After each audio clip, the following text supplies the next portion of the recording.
기도하고 예배를 시작하겠습니다.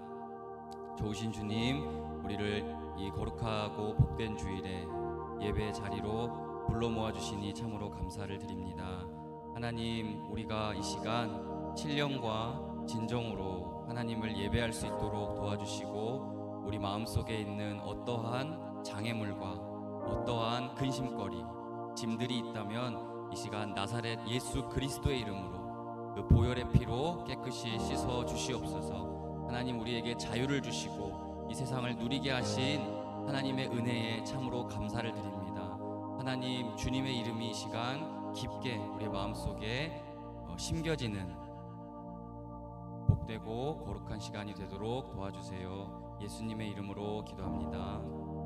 네, 우리 함께 박수 치시면서 나의 죄를 씻기는 찬송과 함께 찬양하겠습니다.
다시 한번 찬양합시다. 영원토록 나의 할 말은, 영원토록 내 할 말 예수의 피밖에 없네. 나의 찬미 제목은 예수의 피밖에 없네. 예수의 흘린 피 마리게 하오니 귀하고 예수의 피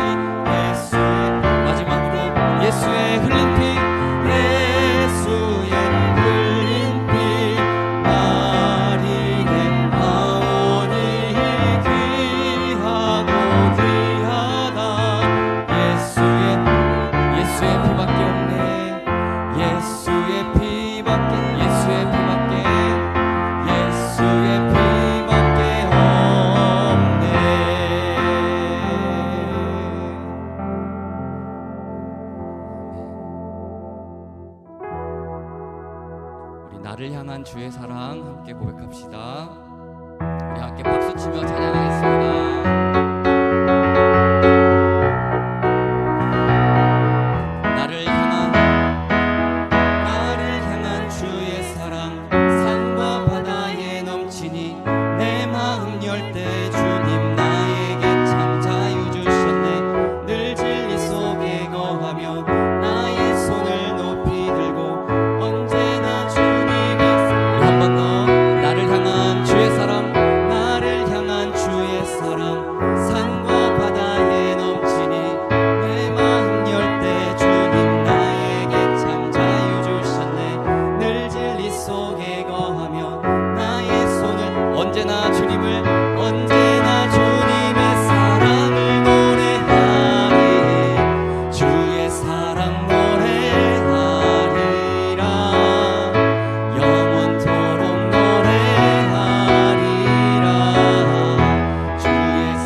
함께 기뻐 춤을 추게 되리. 주의 사랑 노래하리라. 영원토록 노래하리라. 주의 사랑 노래하리라. 영원토록 마지막으로 주의 사랑 노래하리. 주의 사랑 노래하리라. 영원토록 아멘. 우리가 주님의 사랑을 주의 사랑 노래하리라. 영원토록 노래하리라. 우리의 찬양을 받아주실 주님께 영광의 박수 드립시다.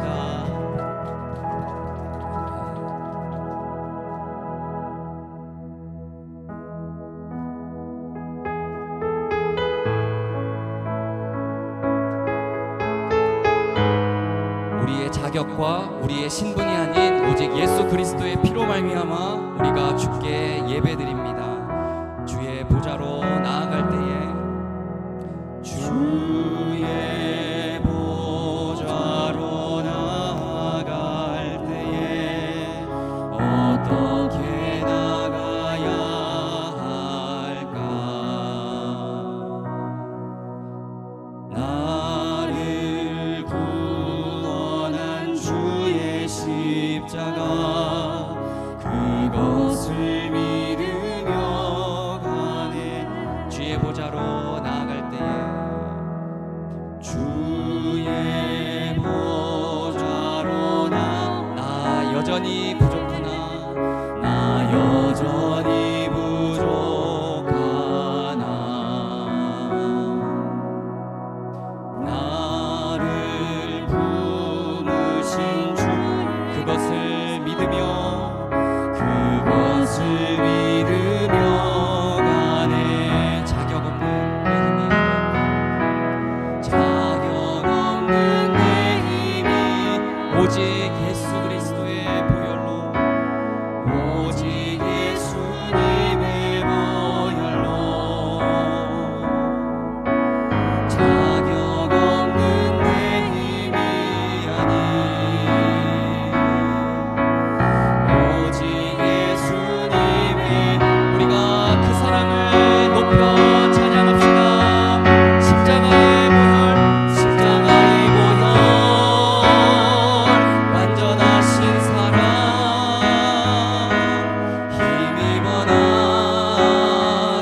없는 내 힘이 아닌 오직 예수님의 보혈로 자격 없는 내 힘이 아닌 오직 예수님의 보혈로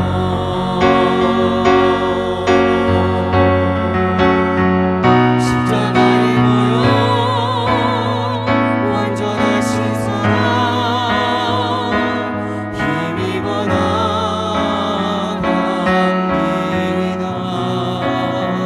십자가의 보혈 완전하신 사랑 힘입어 예배함. 십자가의 보혈 십자가의 보혈 완전하신 사랑 힘입어 나갑니다.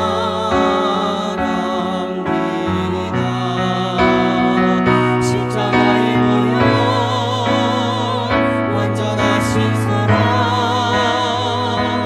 힘입어 예배합니다. 우리가 이 시간 그 십자가의 보혈만 붙들고 의지하고 내 마음속에 품고 이 시간 주님의 이름 한번 부르시며 예배로 나아갑시다. 주여 십자가의 보혈로 우리를 깨끗게 하신 주님의 그 사랑을 이 시간 기억합니다. 살아계셔서 역사하시는 성령 하나님 그 피로 말미암아 우리를 이 예배 가운데 씻어주시고 주님의 자녀 삼아 주옵소서.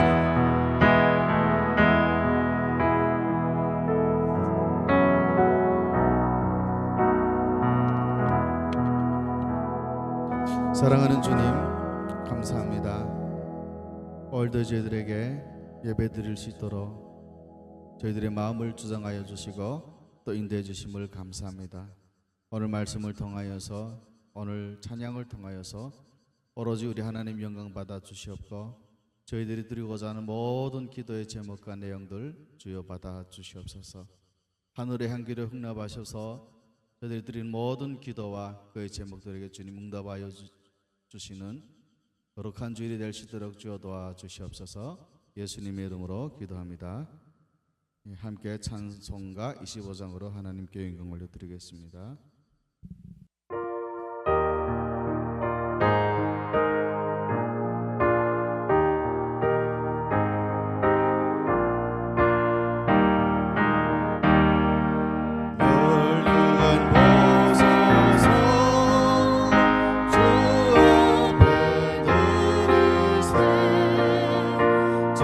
천사 기쁜 노래가 온 땅에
교동문입니다.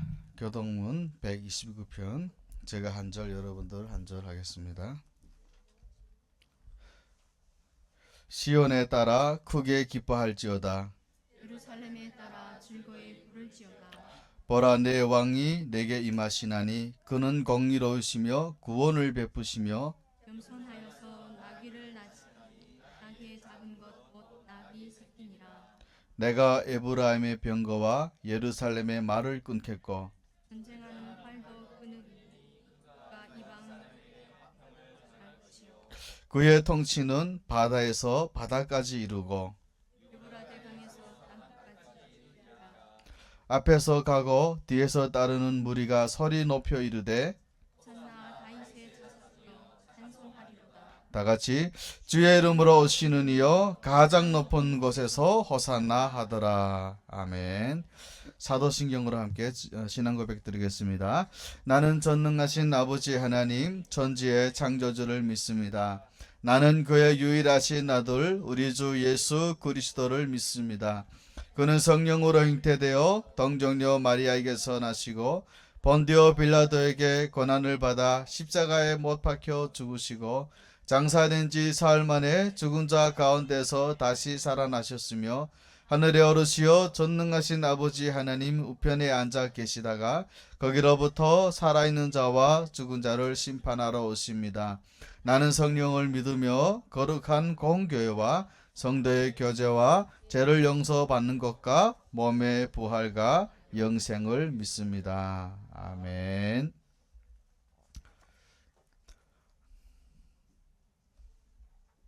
오늘 함께 보실 하나님의 말씀은 요한복음 14장 16절에서 17절, 16장 7절의 말씀이 되겠습니다. 자, 여러분 말씀이 본문에 나와 있으니까요. 저희가 함께 합독합니다. 시작. 내가 아버지께 구하겠으니 그가 또 다른 보혜사를 너희에게 주사 영원토록 너희와 함께 있게 하리니 그는 진리의 영이라. 세상은 능히 그를 받지 못하나니 이는 그를 보지도 못하고 알지도 못함이라. 그러나 너희는 그를 아나니 그는 너희와 함께 거하시며 또 너희 속에 계시겠습니다. 그러나 내가 너희에게 실상을 말하노니 내가 떠난 것이 너희에게 유익이라. 내가 떠나가지 아니하면 보혜사가 너희에게로 오시지 아니할 것이요 가면 내가 그를 너희에게 보내리니. 오늘 여러분 사도신경 강의 9번째 시간입니다. 성령을 믿사오며라는 부분을 저희 함께 살펴보도록 합니다. 이미 말씀드린 대로요, 사도신경은 세 문단으로 되어 있죠. 성부 하나님에 대한 신앙 고백, 그 다음이 성자 예수님에 대한 신앙 고백, 그리고 세 번째가 오늘 저희들 함께 나눌 성령 하나님에 대한 신앙 고백입니다. 그런데 언뜻 보면 성령님에 대한 신앙 고백은 성령을 믿사오며 하고 이렇게 짤막하게 소홀히 취급하는 것처럼 느껴질 수 있어요. 그런데요, 그것은 사실이 아닙니다. 그 다음에 나오는 사도신경의 마지막 고백들도 다 사실은 성령 하나님에 대한 신앙 고백이기 때문입니다. 그러므로 우리는 성부, 성자, 성령 하나님에 대한 신앙 고백이 똑같이 중요하다는 사실을 명심해야 됩니다. 그런데 안타깝게도 우리 과거 2000년의 교회 역사를 보면 성부 하나님, 성자 예수님에 대해서는 소중하게 생각하는데 이 성령 하나님에 대해서는 소홀하게 생각하거나 심지어는요, 성령은 삼위 하나님 중에 한 분이 아니다라고 생각을 한다는 거예요. 그러나 여러분, 성령 하나님이 우리 신앙생활에 있어서 얼마나 중요한지 모릅니다. 사실 오늘 우리들이 이 땅의 삶을 살아갈 수 있고 그 영원한 천국에 갈 수 있는 이유는 성령님 때문입니다. 성령님이 오늘도 우리들과 함께 동행하시며 거하지 않으시면 우리들의 신앙생활 자체가 불가능하다라고 말할 수 있는 것입니다. 그렇다면 그 성령님은 도대체 어떤 일을 하시기에 우리에게 그렇게 소중한 분일까요? 성령님이 어떤 존재인가 하는 것은요, 가장 먼저 그분은 한 인격이시며 우리가 믿는 삼위일체 하나님 중에 한 분이시라고 하는 것입니다. 어떤 사람은 성령님을 이해할 때 그 무슨 그 요술램프 속에 그 지니 같은 거, 요정 이런 식으로 생각을 하는 거예요. 그래서 나에게 놀라운 능력도 주고 내가 소망하는 것도 갖다 주는 그런 요술램프 속의 지니 같은 존재로 인정을 하는데, 그것만큼 성령님에 대해서 모독하고 오해하는 것은 없어요. 왜냐하면 성령님이 삼위 하나님 중에 한 분이시라는 증거가 성경에 보면 수도 없이 많기 때문에 그렇습니다. 창세기 1장 2절 말씀 우리 함께 합독합니다. 시작. 땅이 혼돈하고 공허하며 흑암이 깊은 위에 있고 하나님의 영은 수면 위에 운행하시니라. 그러니까요, 하나님이 세상을 창조하실 때죠. 그런데 그때 이미 누가 계셨냐면 하나님의 영이 계신다는 거예요. 하나님의 영이 수면 위에 운행하셨다는 거죠. 그런데 여기서요, 이 하나님의 영은 히브리어로 하면 르아후 엘로힘이라고 말합니다. 이게 르아후가 뭐냐 하면 숨이라는 뜻이에요. 그리고 엘로힘은 전능하신 하나님이라는 뜻인데요, 문제는요, 이 엘로힘이라는 단어가 단수가 아니고 복수라는 거예요. 그래서 이 엘로힘은 엘로라는 전능하신 하나님의 단수형의 복수형인 바로 엘로힘입니다. 이 말은 곧 무엇을 의미하겠습니까? 이미 엘로힘이라는 그 단어 안에 하나님은 한 분 하나님이 아니라 성부, 성자, 성령 하나님이 함께 존재하신다는 것을 의미하고 있다는 것입니다. 그런데 그 하나님의 영이 수면 위에 운행하고 있다는 거예요. 그러면 이게 운행한다는 얘기가 또 무엇일까? 이 운행한다는 단어가요, 히브리어의 원래의 뜻을 찾아가면 무슨 뜻이냐면 알을 품다 이 말이에요. 여러분, 누가 알을 품어요? 새나 닭이 새끼들이 부화를 시킬 때 알을 계속 품어요. 그죠? 추워도 심지어는요, 비가 와도 자리를 두지 않고 계속 품고 있더라고요. 그래야 새끼가 나오니까. 그런데 이 말은 새가 생명의 탄생을 열망하면서 알을 소중히 감싸 안은 것처럼 하나님의 영이신 성령께서도 인간의 삶의 장소를 깊은 관심을 가지시고 계속 돌보신다는 의미가 바로 운행한다는 뜻입니다. 결국 이 말은 무엇이냐? 우리들이 때로는 의식하지 못해서 이러고서도 하나님이 계시는 걸까? 하나님이 계시다면 왜 내 삶은 이 모양인데 라고 불평하실 수 있겠지만, 놀랍게도 그 순간에도 그 성삼위 하나님 중에 한 분이신 성령님은 성부 하나님과 함께 세상을 창조하셨을 뿐만 아니라 지금 이 순간에도 우리들을 여전히 돌보시는 분이시라는 것입니다. 그래서 실제로요, 시편 104편 30절에 보면 이런 표현을 합니다. 주의 영을 보내어 그들을 창조하사 지면을 새롭게 하시나이다. 주의 영을 보낸대요. 이게 누구시죠, 여러분? 성령님이죠. 성령님을 보내서 무엇을 하느냐? 창조하셨다는 거예요. 그러니까 우리는 창조주 하면 성부 하나님만 생각하시는데, 놀랍게 이 우주를 창조하실 때부터 성부 하나님과 함께 성령 하나님도 이 우주를 창조하셨다는 거예요. 그걸로 끝이 아니라 그 이후에도 지면을 새롭게 하셨다는 것입니다. 하나님의 뜻을 따라 이 세상이 돌아가도록 운행하시는 분, 그분이 성령이시랍니다. 오늘 본문을 읽은 말씀도요, 성령님은 예수님과 그 본질에 있어서 하나도 차이가 없는 하나님이시고, 그 예수님의 영이신 성령께서 오늘도 세상을 보존하시고 섭리하시는 일, 예수님이 하셨던 일을 똑같이 하신다는 말을 하시는 거예요. 우리 함께 16절 말씀 함께 합독합니다. 시작. 내가 아버지께 구하겠으니 그가 또 다른 보혜사를 너에게 주사 영원토록 너희와 함께 있게 하리니. 아멘. 여러분, 오늘 설교 말씀 약간 이런 쪽입니다. 그래서 여러분들이 좀 귀를 바짝 해서 듣지 않으면 내용을 여러분들 이해를 잘 못해요. 그런데 여러분, 예수님은요, 성령님을 뭐라고 표현했냐면 또 다른 보혜사래요. 이 보혜사라는 말이 한국말로 이게 무슨 말인가 싶어요. 잘 이해가 안 가시죠? 그런데 이 보혜사라는 말은요, 헬라어로 보면 파라클레토스라고 합니다. 파라가 무슨 뜻이냐? 옆이라는 뜻이에요. 페라초치라 말 여러분 두서 보셨죠? 그러니까 옆이라는 뜻이고 그 다음에 칼레오는 부른다라고 하는 뜻인데 이 두 단어가 합쳐진 것이 바로 파라클레토스라는 단어예요. 그러니까 바꿔 말하면 이게 무슨 말이냐면 성령님은 우리 옆으로 불리워져서 우리를 돕는 분이다, 이렇게 얘기를 하는 거죠. 그래서 영어 성경에는 이 보혜사를 한국말처럼요 어렵게 번역을 한 게 아니라 돕는 자 혹은 상담자 혹은 위로자 혹은 대원자 변호자 이렇게 번역을 합니다. 그런데 중요한 것은 이 보혜사라는 뜻이 중요한 것이 아니고 이 보혜사를 예수님이 또 다른 보혜사라고 얘기하고 있어요. 이상하죠 여러분? 그냥 보혜사 성령이라고 하면 될 걸 또 다른 보혜사라고 얘기를 했다는 것입니다. 이 또 다른 단어가 헬라어로는요 알로스라고 하는 단어를 써요. 그런데 헬라어에는 디퍼런트라고 하는 단어가 두 개가 있어요. 뭐냐? 하나는 알로스고 하나는 헤테로스입니다. 알로스가 뭐냐? 같은 뿌리에서 난 두 줄기처럼, 바꿔 말하면 본질은 같으면서 모습이 다르다는 것입니다. 이것이 알로스예요. 근데 헤테로스는 뭐냐? 아예 뿌리가 달라요. 아예 다른 고구마 줄기에서 나온 다른 것을 헤테로스라고 얘기를 하는 거죠.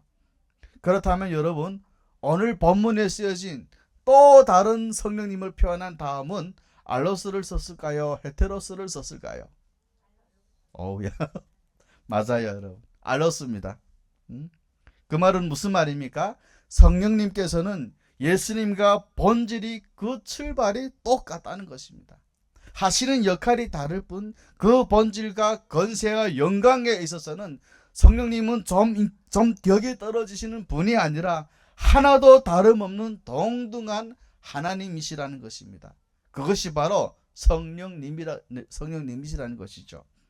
그런데 16절 17절에 보면요 놀랍게도 이 성령께서 오늘날 이 자리에 앉아있는 우리들을 모든 성도들 안에 거하면서 절대로 떠나지 않으신다는 거예요. 16절 17절 말씀 함께 합독합니다. 시작. 내가 아버지께 구하겠으니 그가 또 다른 보혜사를 너에게 주사 영원토록 너희와 함께 있게 하리니 그는 진리의 영이라 세상은 능히 그를 받지 못하나니 이는 그를 보지도 못하고 알지도 못함이라. 그러나 너희는 그를 아나니 그는 너희와 함께 거하시며 또 너희 속에 계시겠습니다. 아멘. 그렇기 때문에 오늘날 성도들이 성령을 받는다고 하는 것은 정말로 놀라운 특권이라는 것입니다. 여러분 아십니까? 부활하시기 전에 예수님은요 사람의 모습을 입고 오셨어요. 그래서 그분은 동시에 여러 곳에 나타날 수가 없어요. 갈릴리에 계시면 그냥 예수님은 유다 예루살렘에 나타날 수가 없습니다. 그런데 놀랍게도 성령님은 예수님처럼 부활하시기 전에 예수님처럼 공간의 제약을 받으시는 것이 아니라 시간을 초월해서 존재하신다고 하는 것입니다. 그래서 성령님은 놀랍게도 이 자리에 앉아 계신 우리들 모두의 심령에 동시에 존재하시는 것입니다. 부활하시기 전에 예수님은 어느 한 분에게만 있으면 또 다른 분에게는 가실 수가 없어요. 그런데 성령님은 동시에 이 자리뿐만 아니라 지금 80억의 세상 사람들 중에 약 기독교가 가톨릭까지 포함하면 한 25억쯤 된다고 하는데 그 20억 명이 넘는 모든 사람들의 심령 가운데 이 심령은 동시에 임해 있다는 것입니다. 그리고 더 놀라운 것은 그분은 우리들이 아무리 연약한 모습을 보여도 또 잠시 시험에 들어서 교회도 안 나오고 딴짓하고 잠시 방황을 하고 있어도 성령님은 그러는 우리들을 떠나지 않으신다는 거예요. 그래서 우리들이 죽어 천국에 가는 그날까지 끝까지 우리들과 함께 해주신다는 거예요. 그러니 얼마나 이게 감사합니까? 그래서 요한복음 16장 7절은 이렇게 말을 해요. 내가 예수가 떠나는 것이 너희한테 유익하다. 왜냐하면요 예수가 떠나지 않으면 보혜사가 성령이 너에게 오시지 아니할 것이고 내가 가면 내가 성령을 너에게 보낼 것이다. 이렇게 말씀하셨다는 것입니다. 실제로 예수님은 원래 자리로 가신 후에 오순절날 성령님을 보내셨습니다. 그래서 그 성령님은 오늘 이 시간 우리들의 심령에 영원토록 함께 거하시는 줄로 여러분 꼭 믿으시길 바랍니다. 그래서 삼위 하나님은요, 사람과의 관계에서 각각 수행해야 될 임무가 좀 달라요.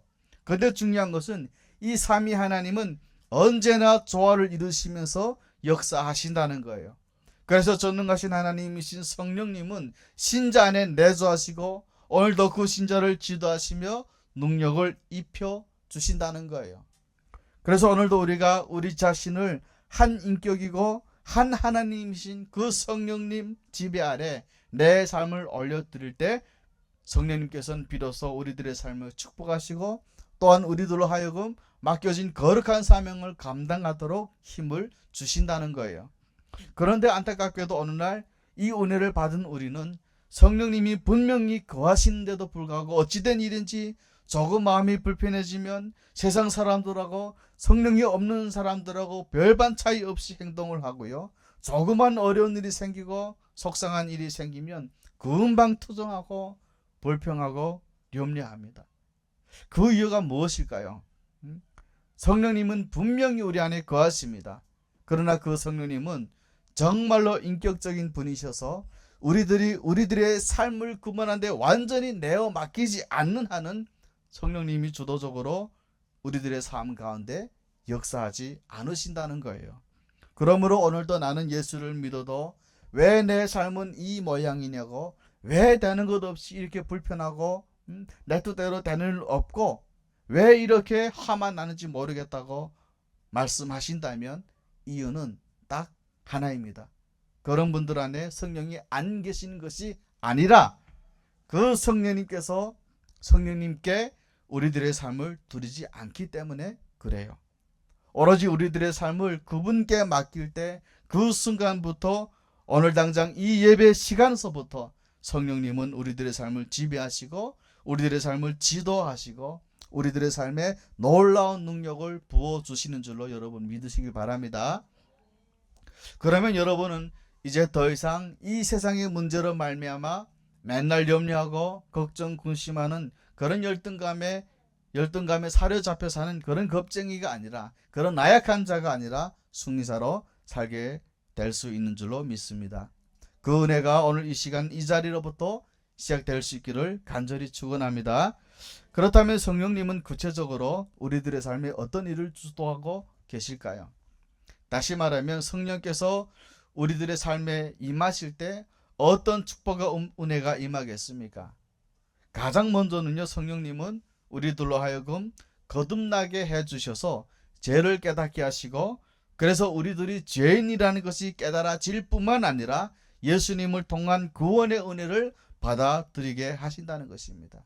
여러분 아십니까? 오늘 우리는요, 우리 스스로는 절대로 내가 죄인이라는 것을 깨닫지 못합니다. 저도 하나님의 관건적인 역사로 저를 만나주시기 전까지는 그 본질을 잘 몰랐어요. 그런데 여러분, 성령이 우리들을 깨닫게 하시면 무슨 일이 벌어지느냐면, 내가 죄인이 맞구나, 죄인이 나로서는 내 스스로의 힘으로는 절대로 구원의 은혜를 입을 수 없구나, 오직 십자가의 대속의 은혜가 아니면 나는 절대로 천국에 갈 수가 없구나, 그거를 깨닫게 된다는 거예요. 그렇다면 이 성령님께서 거듭나게 하신다는 것을 뭔 의미할까요? 이 거듭남이라는 것은 그 말 그대로 새롭게 다시 태어난다는 거예요. 거듭난다는 게 뭐예요, 여러분? 영어로 born again, 다시 태어난다는 거예요. 그래서 예수님이 요한복음 3장 3절에 보니까 제자들한테 이런 말을 하세요. 우리 함께 3장 3절 말씀 합독합니다. 시작. 예수께서 대답하여 이르시되 진실로 진실로 내게 이르노니 사람이 거듭나지 아니하면 하나님의 나라를 볼 수 없느니라. 아멘. 여러분, 거듭나야만 천국 간다는 겁니다. 그러니까 그 말을 듣던 아주 똑똑한 바리새인 중에 하나였던 니고데모가 예수님한테 물어요. 선생님, 사람이 한번 태어나면 이제 늙었는데 어떻게 다시 태어날 수가 있겠습니까? 그러면 늙은 몸이 다시 태어나기 위해서 어머니 자궁으로 다시 기어 들어가야 됩니까? 이렇게 물어요. 근데 예수님께서는 요한복음 3장 5절 6절에 이렇게 말씀하시죠. 우리 함께 요한복음 3장 5절 6절 함께 합독합니다. 시작. 예수께서 대답하시되 진실로 진실로 내게 이르노니 사람이 물과 성령으로 나지 아니하면 하나님의 나라에 들어갈 수 없느니라. 육으로 난 것은 육이요 영으로 난 것은 영이다. 이게 무슨 말이냐면 여러분, 우리들이 이 땅에서 태어난 것은 영으로 태어난 게 아니에요. 우리가 육으로 태어났어요. 그런데 육으로 태어나 가지고 그 하나님의 나라에는 절대로 들어갈 수 없다는 것입니다. 그 하나님의 나라에 들어갈 수 있는 유일한 것은 영이 거듭나야 하기 때문이에요. 영이 다시 태어나야 되는데 그 영이 다시 태어나는 일은 인간의 의지적 노력으로는 안 된다는 것입니다. 내가 아무리 노력하고 수고하고 애써도 우리들 스스로의 선한 삶의 노력으로는 절대로 우리들의 영이 절대로 다시 태어나지 못합니다. 오직 성령께서 우리들로 하여금 거듭나게 하실 때에만 영이 다시 태어난다는 거예요. 따라서 예수님이 십자가의 대속의 은혜가 믿어져서 그 은혜 때문에 우리들이 죄사함을 받고 잃어버린 생명을 찾는 일, 이것은 사람의 의지로 되는 것이 아니라 오직 성령께서 우리들을 거듭나게 해주셔야 가능한 일인 줄로 여러분 믿으시기 바랍니다.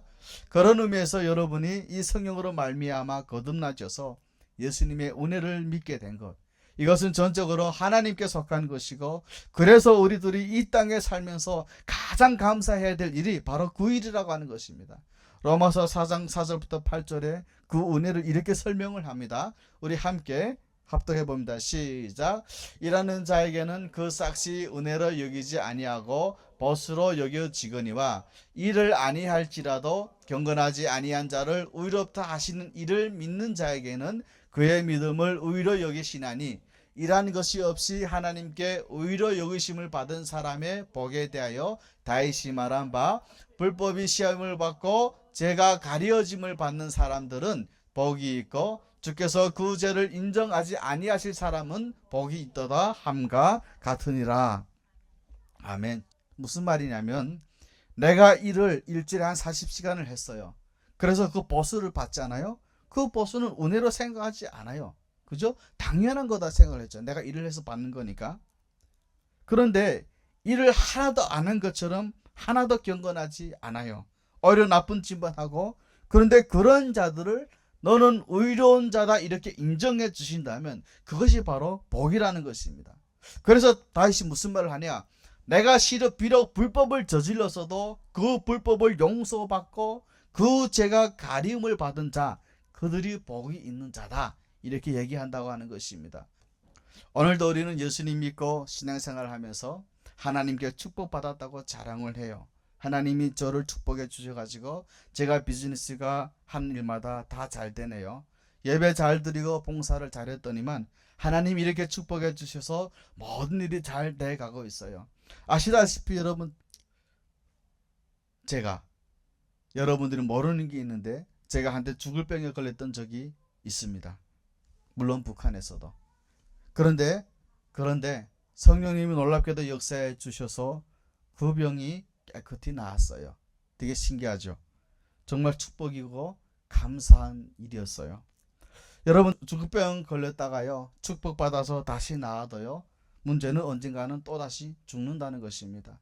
우리가 이 땅에 살면서 정말로 평생 잊지 말고 늘 감사해야 될 일은, 이 땅에 사는 동안 예수님 잘 믿었더니 하나님이 잘해 주셔가 내 삶이 뭔가 축복된 일이 벌어진 거, 그게 감사한 것이 아니라 오히려 그 반대로, 오히려 내가 세상 사는 일이 더 힘들어지고 더 어려운 형편에 처했을지라도 자격도 없고 공로가 없는 나를 성령께서 찾아오셔서 거듭나게 해주셔서 내가 죄인이라는 것을 깨달아지고, 그래서 오직 십자가 의지가 아니면 나는 아무것도 아니라는 것이 깨달아져서 그것이 평생의 감사의 기도 제목이 되는 것, 이것이 오늘 우리 모두가 평생 감사해야 되는 줄로 믿으길 바랍니다. 하나님께서 오늘도 우리 가운데 역사해 주시지 않으시면 우리는 정말로 아무것도 할 것 없어요. 디도서 3장 5절에 이런 말씀을 하죠. 함께 합독합니다. 시작. 우리를 구원하시되 우리가 행한 바 의로운 행위로 말미암지 아니하고 오직 그의 긍휼하심을 따라 중생의 씻음과 성령의 새롭게 하심으로 하셨다라고 말씀하셨죠. 목사님들의 모임에 있어서 갔다가 제가 들었던 얘기예요. 어느 한국교회의 어떤 담임 목사님이 친구 되시는 분이 신학 박사였다고 해요. 신학 박사라고 하면요, 꽤 유명한 교수님들이거든요. 그런데 신학 박사님이 하루는 그 지인 목사님을 찾아와서 하소연을 하더래요. 이보게, 나는 신학 박사인데도 머리로는 뻔히 알겠는데 그 예수님이 십자가의 대속의 은혜가 안 믿어져. 이를 어찌하면 좋겠노? 그렇게 하소연을 하더랍니다. 여러분, 이게 상상이나 됩니까? 평생 학생들에게 예수님이 십자가를 가르쳐요. 그런데 정작 자기는 그 십자가 앞에서 머리로 이해는 되는데 가슴으로, 마음으로 받아들여지지 않는다는 거, 이게 무슨 뜻이겠습니까? 성령께서 그분을 거듭나게 하지 않았기 때문에 그래요. 하버드의 박사여도요, 서울대의 박사도요, 머리가 똑똑해지고 세상 지식을 다 가졌어도 성령이 거듭나게 하지 않으시면 내가 죄인인 걸 깨닫지 못합니다. 예수님이 십자가 은혜에 하나도 감사한 일이 아니에요. 그런데 반대로요, 대학은 고사하고 초등학교밖에 안 나왔어도 그래도요, 성령이 거듭나게 하시면은 내가 죄인인 것이 깨달아져서 늘 불평하고 원망하고 탓만한 것이 아니라 이런 죄를 구원해 주신 그리스도의 은혜가 있는데 하나님 감사합니다. 감사합니다. 그렇게 평생을 감사하게 살게 되는 줄 여러분 믿으시길 바랍니다. 오늘 여러분도 이 땅에 살며 가장 감사해야 될 것, 성령이 거듭나게 해 주셔서 우리들이 죄인인 것이 깨달아지고 예수님의 십자가의 대속의 은혜가 믿어지는 것을 알고 평생을 그렇게 감사할 수 있기를 축원합니다. 축원합니다. 두 번째로 성령님은 우리 구원의 확실한 보증이 되신다는 것입니다. 하나님은 우리의 구원을 보증하기 위해서 성령으로 인쳐 주셨어요. 성령님은 우리로 하여금 예수님을 믿게 해 주셨는데, 그래서 우리가 예수님을 구원자로 받아들이는 그 순간 성령님은 우리를 도장을 찍으셨다는 거예요. 뭘로 도장을 찍었느냐?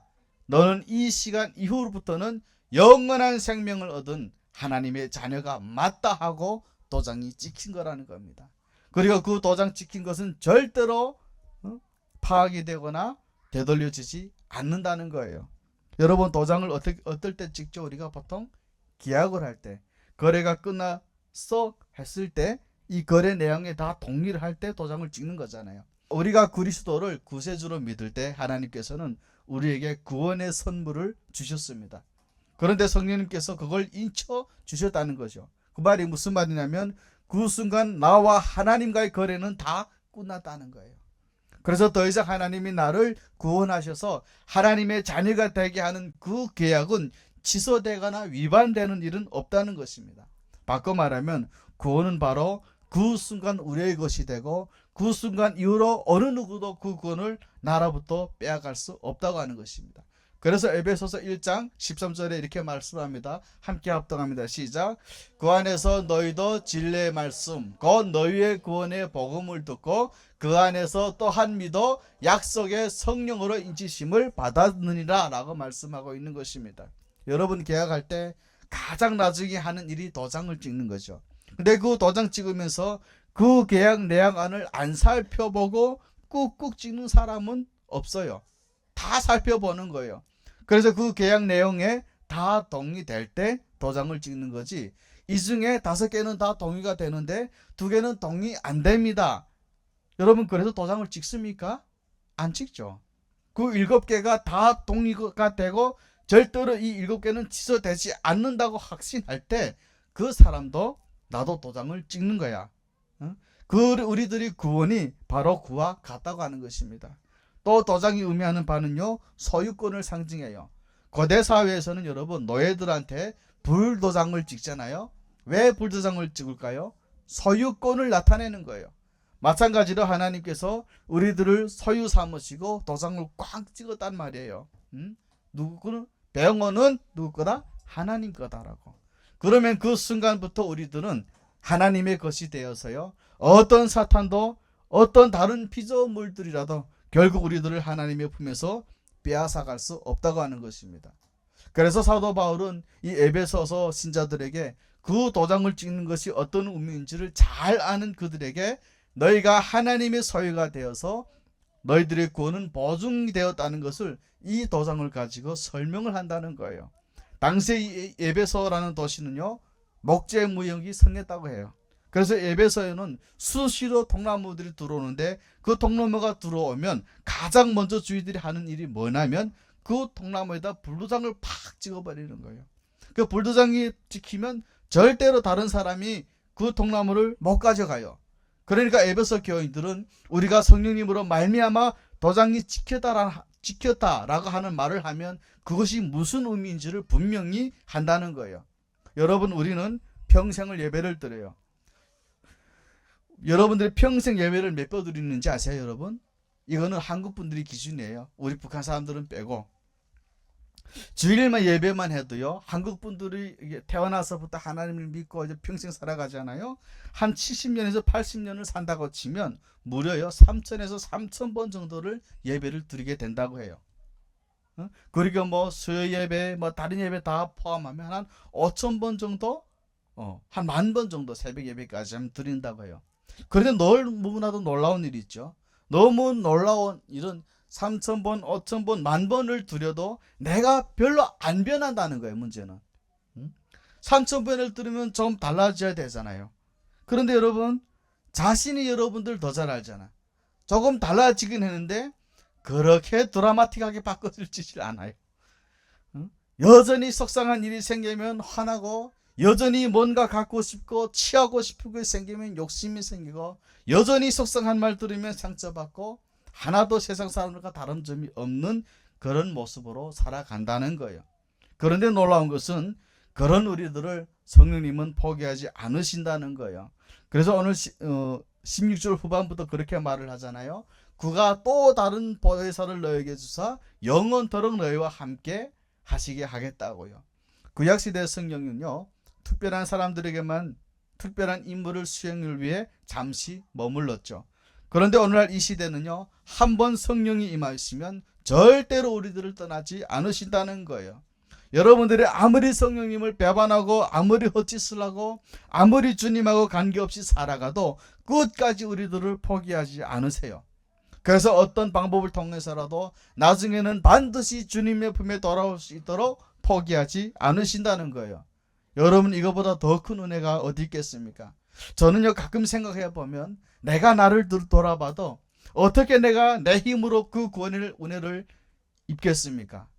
그래서 너무나 감사한 게 그것이 주님 앞에 너무나도 감사해요. 이런 나를 택해 주시고, 더 감사한 것은 그런 나를 포기하지 않으시고 끝까지 나를 지켜주셔서 그 구원에 이를 수 있도록 인도해 주시는 것, 그것이 너무나도 감사해요. 저는 그것이 너무 감사하거든요. 여러분도 그것이 평생에 감사한 일이 될 수 있기를. 그래서 오늘도 다른 어떤 것 때문에 화가 나고 속상한 일들이 다 사라질 수 있기를 축원합니다. 세 번째는요, 성령께서 우리들의 삶을 인도해 가신다는 거예요. 하나님은 우리들의 삶이 가장 가치 있게 되는 위치를 알고 계세요. 우리들이 어떤 모습으로 살아갈 때, 우리들이 어디에 있을 때 우리들의 삶이 가장 가치 있는 인생이 되는지를 우리들은 몰라도 성령님은 다 아신다는 거예요. 그리고 성령님은 오늘도 그렇기에 우리들의 삶을 그 목표점을 향해서 우리들이 정말 있어야 될 그 자리에 있도록 하기 위해서 우리들의 삶의 모든 과정들을 이끄신다는 거예요. 심지어는 우리들 생각하기에는 속상하고 막 화가 나고, 하나님이 살아계시다면, 하나님이 사랑하신다면 왜 내 인생에 이런 일이 터집니까 하고 속상할 수도 있는 그런 상황에서도 신실하게 우리들의 삶을 인도해 가신다는 거예요. 그리고 그 하나님의 인도하심을 믿을 때, 그 하나님의 인도하심을 믿을 때 오늘 우리는 신앙생활 하면서도 세상 사람들과는 다르게 늘 마음의 평안을 가지게 되고 기쁨이 있게 되는 것이고 감사가 늘 떠나지 않게 되는 것입니다. 그래서 로마서 8장 14절 이렇게 선언하죠. 무릇 하나님의 영으로 인도함을 받은 사람은 곧 하나님의 아들이라. 이 말을 바꿔 말하면 우리들 스스로는 내가 하나님의 자녀가 맞을까? 하나님이 과연 지금도 내 삶을 이끌어가는 것이 맞을까라고 의심되고 속상해도 하나님의 말씀은 뭐라고 그러냐면 우리들이 하나님의 자녀가 맞다는 것입니다. 그렇기 때문에 하나님은 오늘도 우리들의 삶을 한치의 오차도 없이 우리들이 있어야 할 자리에 있도록 우리들의 삶을 이끌어 가신다는 거예요. 성령께서 우리들의 삶을 인도하시는 궁극적인 목적은 하나님의 뜻에 합당한 삶을 살도록 하는 일인 것입니다. 그 요한복음 16장 13절 말씀 우리 함께 합독합니다. 시작.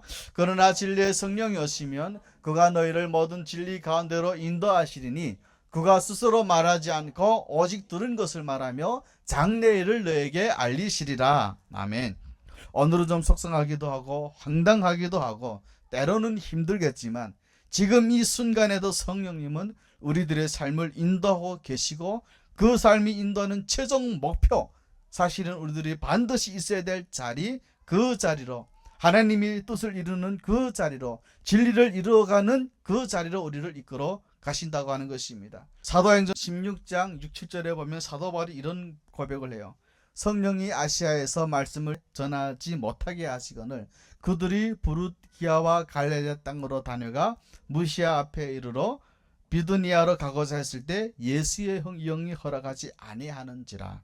여러분, 이 말씀이 무슨 상황이냐면 바울이 사도 바울의 1차 전도 여행을 마쳤어요. 그래서 지금 2차 전도 여행을 가면서 1차 전도 여행을 갔던 곳을 지금 둘러보려고 가고 싶어 하는 거죠.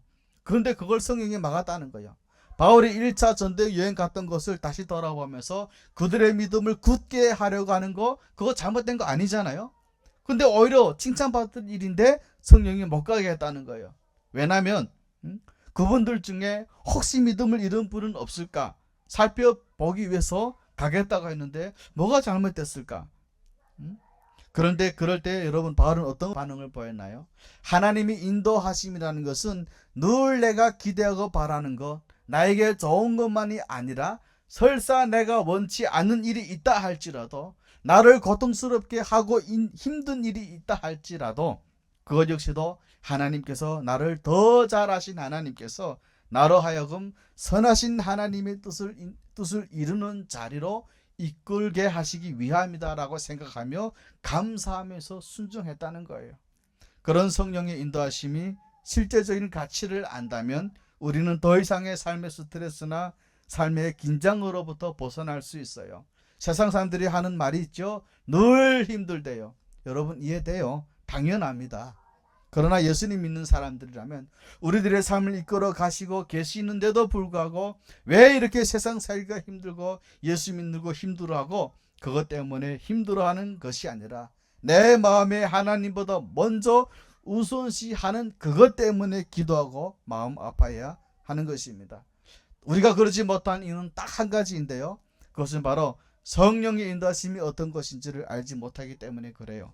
여러분, 어떠한 상황이 벌어져도 하나님의 선하신 인도하심을 확신하게 되면요, 오늘도 그런 성령의 인도하심을 통해 우리들도 그 평안을 누리며 그 기쁨과 감사를 절대로 잃지 않는 여러분 모두가 되시기를 축원합니다.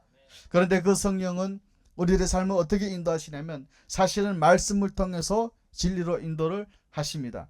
그래서 시편 119편 105편에 보면 이런 말씀이 있어요. 주의 말씀은 내 발의 등이요 내 길의 빛이다.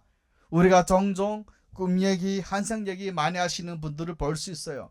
그런데 여러분, 제가 한번 개인적으로 그분이 꾸었다 하는 꿈이, 그런 분들이 보았다는 환상이 성령께서 꾸게 하시고 성령께서 보게 하셨다는 증거가 어디 있겠습니까? 물론 그럴 수는 있어요. 그러나 우리는 그걸 확신할 수는 없습니다. 그러면 우리들의 삶의 인도함을 받을 때 가장 확실한 방법은 기록되어진 하나님의 말씀을 보는 거예요. 그럴 때 우리들의 삶을 잘 인도받을 수 있어요. 그래서 하나님의 뜻을 구하고 인도함을 구하고 계시면, 여러분들이 말씀을 가까이 하시면 맨날 기도를 하면서, 맨날 기도는 하면서 말씀은 안 보고 있으면 하나님이 말해주고 싶어 해도 말을 짚어서 해줄 수가 없는 거예요. 또한 성령은요, 우리들 영혼에 직접 말씀하셔서 인도하시기도 하죠. 사도행전 10장 19절 20절에 보시면 구체적인 예가 나와요. 베드로가 그 환상에 대해 생각할 때에 성령께서 말씀하시되 두 사람이 너를 찾으니 일어나 내려가 의심하지 말고 함께 가라. 내가 그들을 보내었다 라고 말씀을 하십니다. 성령께서 그분에게 말씀하셨다는 거예요. 근데 여러분 이 상황이 뭐냐? 성령께서 지금 이 베드로에게 물리적인 음성을 들려줬다는 얘기가 아니에요. 가끔 목사들도 강당에서 성령께서 말씀하시는 걸 제가 들었습니다 라고 얘기를 하잖아요. 그럴 때 성도들 되게 오해하는 것이 있어요. 역시 목사님이라서 그래서 신령해서 그런지 하나님의 음성도 들으시는구나. 그래서 제가 기도하면 배영호야 너는 그것을 하지 말고 이것을 해거라. 응? 그 말이 아니에요.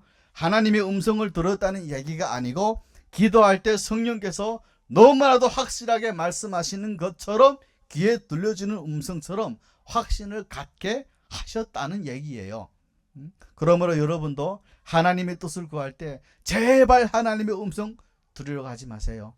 하나님 제가 붕어빵을 팔까요? 오뎅을 팔까요? 백날 만날 기도해봐요. 하나님이 너 오뎅을 팔아라 붕어빵을 팔아라 그렇게 말씀 안 하십니다. 그리고 기도하실 때 조심해야 될 게 하나 있는데 자기 마음은 이미 다 정해놓고 구하지 말라고. 하나님 제가 그쪽을 또 이거를 할까요 말까요? 근데 이미 마음에 지가 다 정해놓고 그걸 가고 싶은 거야. 하고 싶은 거고. 그러면 기도할 때 성령이 무슨 감동을 줘도 다 가라고 한 것 같고 다 가지라고 한 것 같아요. 이유가 뭐냐 하면 내가 마음을 정해놨잖아요. 그러니까 여러분들은 성령의 뜻을 구할 때 반드시 여러분들의 생각을 다 내려놓으세요. 성령께서 뭘 말씀하시든지 저는 순종하겠습니다. 그럴 때 성령은 분명하게 우리들에게 음성을 들려주시는 줄로 믿으시기 바랍니다. 마지막으로 성령은 우리로 하여금 죄와 사탄의 역사를 이겨낼 힘을 공급하셔서 고난과 역경을 이겨내게 하시고 궁극적으로는 주의 뜻을 이루게 하십니다. 성령께서는 우리들로 하여금 세상의 유혹과 제약을 이기게 하세요. 그래서 우리는 죄성을 갖고 있지만 그 성령의 도우심 때문에 점점 성화되어지고 마침내는 예수님의 성품을 본받는 것입니다. 여러분 창세기 19장에 보면 소돔과 고모라가 유황불을 맞아서 멸망하는 얘기가 나오잖아요. 그런데 사실은 이 장면이 마지막 때가 되면 하나님께서 물로 세상을 심판하지 않으시고 불로 세상을 심판하실 것을 미리 보여준 게 그것이 소돔과 고모라의 멸망 사건이에요. 그런데 그 소돔과 고모라는 무엇 때문에 망했습니까? 그 소돔과 고모라의 대표적인 죄는 성적 타락이었는데 그 성적 타락의 끝판왕 그게 뭐냐면 동성애였어요. 창세기 19장 5절에 보면 아브라함을 찾아왔던 두 천사가 소돔에 들어가자 그거 남자들이 찾아서 이런 말을 해요. 롯을 부른 다음에 그 얘기를 하죠. 올밤에 너에게 온 사람들 남자죠. 천사가 남자로 표현됐으니까 끌어내라고 우리가 그들을 상관하겠다고 합니다. 그런데 여기서 상관하다라는 단어가 히브리어는 야다라는 단어를 써요. 이 야다라는 뜻이 무슨 뜻이냐면 지금 소돔성의 남자들이 오더니 롯 니네 집에 남자들이 들어온 거 내가 봤는데 끌어내라고. 왜 우리가 그들과 뭘 하겠다고? 성적인 관계를 갖겠다고. 지금 동성애 섹스를 말하는 거예요. 그러니까 이 말은 소돔성이 지금 당시 얼마나 성적으로 타락해 있는지 그 성적 타락이 끝판왕 동성애가 얼마나 왕성했는지를 보여주고 있는 것입니다. 그래서 여러분 동성애를 표현하는 단어 영어 단어 중에 소돔이라고 하는 단어가 있습니다. 그 소돔이라는 단어가 이 소돔에서 나온 거예요. 그런데 인류 역사 중에서요 이 동성애는 항상 심판과 멸망을 가져왔어요. 소돔성이 그랬고요. 로마 제국도 마찬가지였어요. 많은 역사학자들은 로마 제국이 왜 망했느냐 주요한 이유가 성적 타락이었고 그 성적 타락 중에 동성애가 로마 제국을 멸망시켰다 그렇게 보는 거죠. 그런데 안타깝게도 오늘날 미국의 어느 교단에서는요 동성애자 목사에게 안수를 줍니다.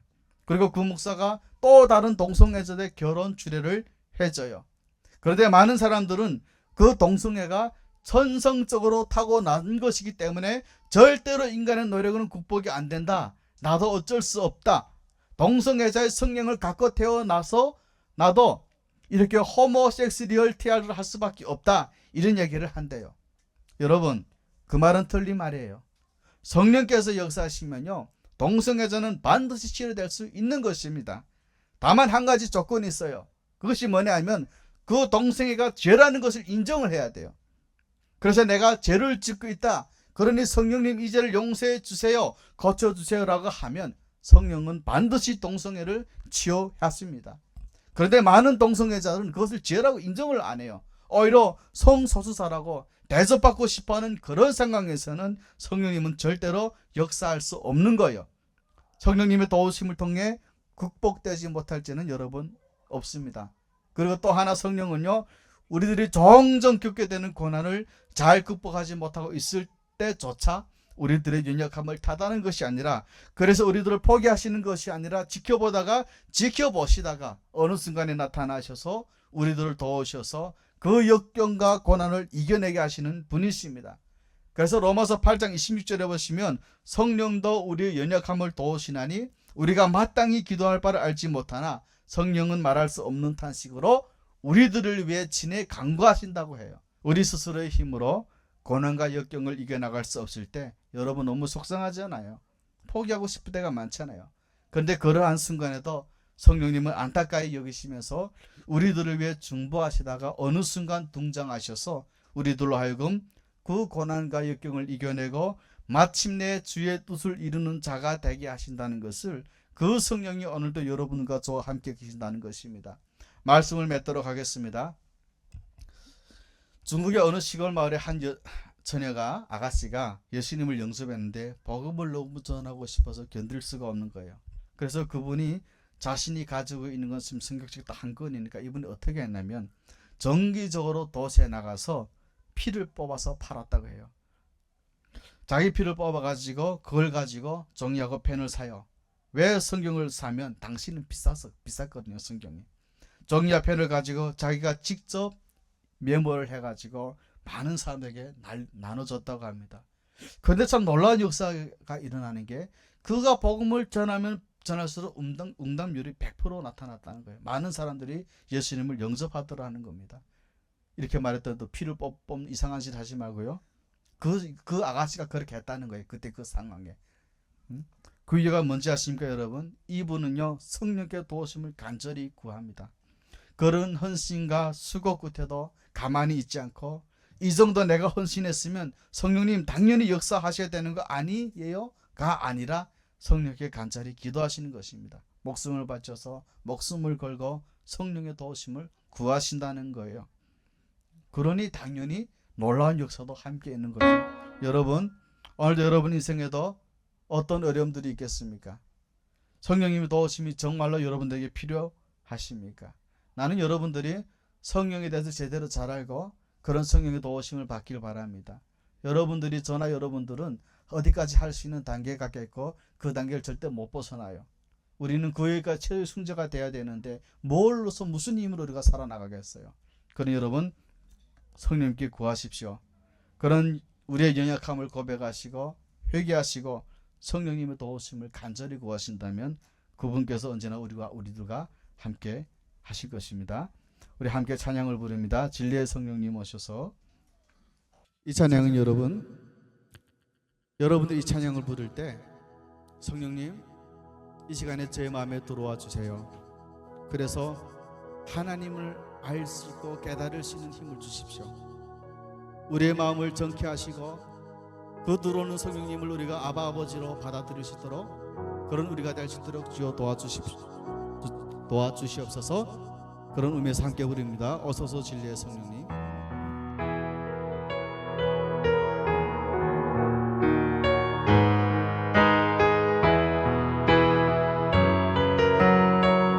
오소서 진리의 성령님,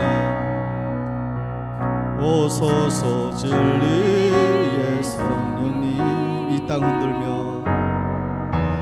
땅 흔들며 임하소서. 거짓과 담요 죄악에 누르지 우리 가슴 정케 하소서. 오소서 은혜의 성령님, 오소서 은혜의 성령님. 하늘 가르고 하늘 가르고 임하소서. 거룩한 불꽃 거룩한 불꽃 하늘로서 임하사 타오르게 하소서. 주 영광 위에 부흥의 불길 부흥의 불길 타오르게 하소서. 진리의 말씀 이 땅 새롭게 하소서. 은혜의 강물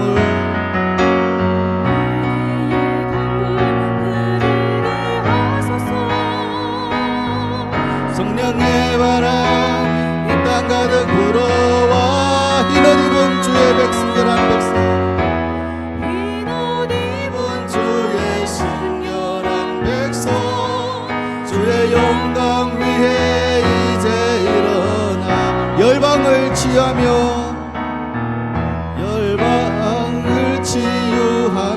행진하는 영광의 그날을 주소서. 다시 갑니다. 어서서 진리의 성령님 진리의 성령님 이 땅 흔들며 임하소서. 거짓 같으며 죄악에 무너진 우리 가슴 젖게 하소서. 어서서 은혜의 성령님 어서서 은혜의 성령님 하늘 가르고 임하소서. 거룩한 불꽃 하늘로서 임하사 타오르게 하소서. 주 영광 위에 부흥의 불길 타오르게 하소서. 진리의 말씀 이 땅 새롭게 하소서. 은혜의 강물 흐르게 하소서. 성령의 바람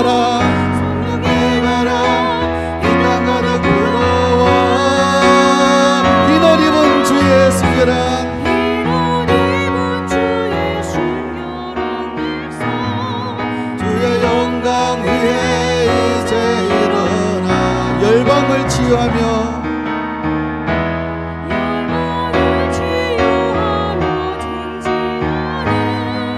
영광의 그날을 주소서.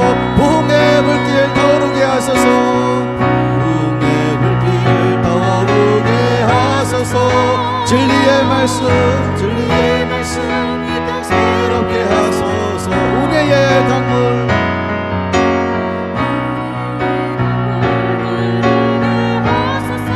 성령의 바람 흰옷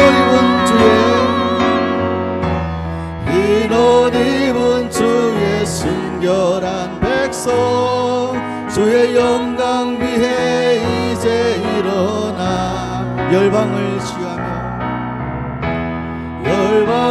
치유하며 행진하는 영광의 그날을 주소서. 여러분 우리 함께 기도하겠습니다. 하나님 어서 오시옵소서. 우리가 우리의 마음의 모든 문을 열고 주 하나님을 나의 아버지로 받아들일 수 있는 그런 하나님의 자녀가 될 수 있도록 주여 도와주시옵소서. 주여 한번 외치고 기도합니다. 주여. 사랑하는 아버지 하나님 감사합니다. 늘 우리와 함께 계시고 늘 보좌에 자정하셔서 오늘도 하나님과 함께 동행하는 저희들의 삶이 될 수 있도록 우리들을 인도해 주셔서 감사합니다. 성령 하나님을 우리가 받아들임으로 인해서 성령 하나님이 어서 오셔서 우리에게 말씀을 깨닫는 지혜를 주시고 말씀을 볼 수 있는 눈과 귀를 허락하셔서 늘 하나님을 나의 아버지로 받아들일 수 있도록 도와주시옵소서.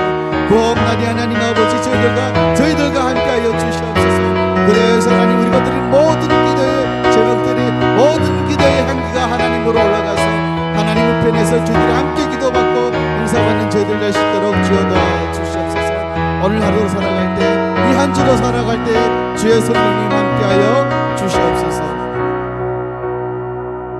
하나님 아버지 저희들이 한 주에 드린 설교를 다 이해하고 받아들일 수는 없습니다. 그러나 분명한 것은 성령 하나님이 존재하신다는 것과 성령 하나님은 지금 이 순간도 이 순간에도 우리 마음에 들어와 계신다는 것입니다. 그러므로 인해서 우리가 앞으로 나아갈 길, 또 이 험한 세상을 타개하며 나가야 될 길을 알려주시고 그 길을 우리와 함께 동행하신다는 것입니다. 그러니 하나님, 저희들에게 오셔서 저희들과 함께 동행하여 주시옵소서. 우리들의 하나님 삶에 얼룩진 것이 많습니다. 또 걸어갈 때 하나님 너무나도 많은 고난들이 우리 앞을 가로막습니다. 그럴 때일수록 주여 하나님만 의지하게 하시고, 그럴 때일수록 우리가 하나님께 무릎을 꿇음으로 성령의 강건적인 도움을 받는 그런 우리들이 될 수 있도록 주여 도와주시옵소서. 하나님, 또 오늘도 교회 나올 때 빈손으로 나오지 아니하고 저희들의 삶의 일부분을 하나님께 드립니다. 하나님께서 받으시고 훈령하셔서 이 예물이 쓰여지는 곳곳에 주님을 찬양하며 주님을 경배하는 놀라운 은혜의 역사들이 일어날 수 있도록 주여 도와주시옵소서. 예수님 이름으로 기도합니다. 아멘. 자, 여러분 오늘 예배를 함께 주기도문으로 오늘 예배를 마치도록 하겠습니다. 하늘에 계신 우리 아버지, 아버지의 이름을 거룩하게 하시며 아버지의 나라가 오게 하시며 아버지의 뜻이 하늘에서와 같이 땅에서도 이루어지게 하소서. 오늘 우리에게 일용할 양식을 주시고 우리가 우리에게 잘못한 사람을 용서하여 준 것 같이 우리 죄를 용서하여 주시고 우리를 시험에 빠지지 않게 하시고 악에서 구하소서. 나라와 권능과 영광이 영원히 아버지의 것입니다. 아멘.